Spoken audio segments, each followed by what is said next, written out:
ආයිබෝවන් cricket වලට ආදරය කරන ඔබ සියලුම දෙනාට මේ දිනවලදී ක්‍රියාත්මක වන ඉන්දියා ප්‍රීමියර් ලීගයේ සහ පාකිස්තාන සුපර් ලීගයේ වෙනුවෙන් ශ්‍රී ලංකා ක්‍රීඩකයන් කිහිප දෙනෙකුම කණ්ඩායම් සමගින් ක්‍රීඩා කරමින් සිටින්නේ. එහිදී පාකිස්තාන සුපර් ලීගයේ සමගින් ශ්‍රී ලංකා ක්‍රීඩකයන් 7 දෙනෙකුත් ඉන්දියා ප්‍රීමියර් ලීගයේ සමගින් ශ්‍රී ලංකා ක්‍රීඩකයන් 7 දෙනෙකුත් මේ වන විට ක්‍රීඩා කරමින් සිටිනවා. කෙසේ වෙතත් මේවා මේ ආකාරයෙන් තිබෙදී ශ්‍රී ලංකා කණ්ඩායමේ තවත් ක්‍රීඩකයෙකුට වසරක තරඟ තහනමක් පිළිබඳ මේ වන විට ජාත්‍යන්තර මාධ්‍ය තොරතුරු වාර්තා කරමින් තිබෙනවා. එහිදී ශ්‍රී ලංකා ක්‍රිකට් ප්‍රේක්ෂකයින්ගේ ආදරය දිනාගත් ශ්‍රී ලංකා කණ්ඩායමේ 20 නායක දසුන් ශානක පිළිබඳ තමයි මේ ආකාරයට අවසනාවන්ත පුවතක් ඊයේ දිනේදී ජාත්‍යන්තර මාධ්‍ය විසින් වාර්තා කොට තිබුණේ.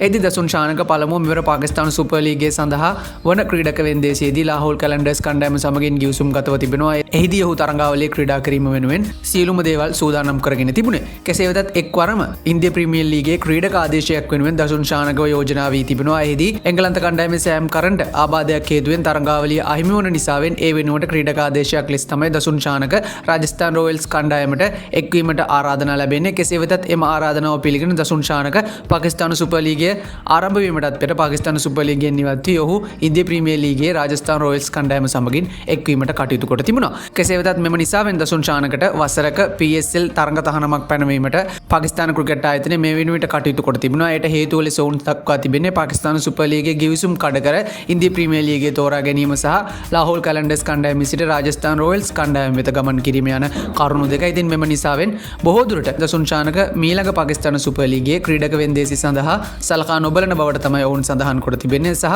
ඒ ආකාරයට පාකිස්තාන සුපර් ලීගය අතහැර ඉන්දියා ප්‍රීමියර් ලීගයට ගමන් කළත් දසුන් ශානකට තවමත් රාජස්ථාන රොයල්ස් කණ්ඩායම සමගින් එකදු තරගයක් හෝ අවසන් ක්‍රීඩකයින් 11 දෙනා තුළ ක්‍රීඩා කිරීමටද අවස්ථාවක් රාජස්ථාන රොයල්ස් කණ්ඩායම මේ වන විට ලබා දී නැහැ. ඉතින් මේ පිළිබඳ ක්‍රිකට් ප්‍රේක්ෂකයන් විදිහට ඔයාලගේ අදහසුත් පහලින් කමෙන්ට් එකක් විදිහට දාගෙන එන්නත් අමතක කරන්න එපා. ක්‍රිකට් පිටිය අලුත් වන සියලුම තොරතුරු එසෙනින් දැනගන්න subscribe කරලා දිගටම නැදලින්න අපිත් එක්ක. එහෙනම් හැම කෙනෙකුටම සුබ දවසක්.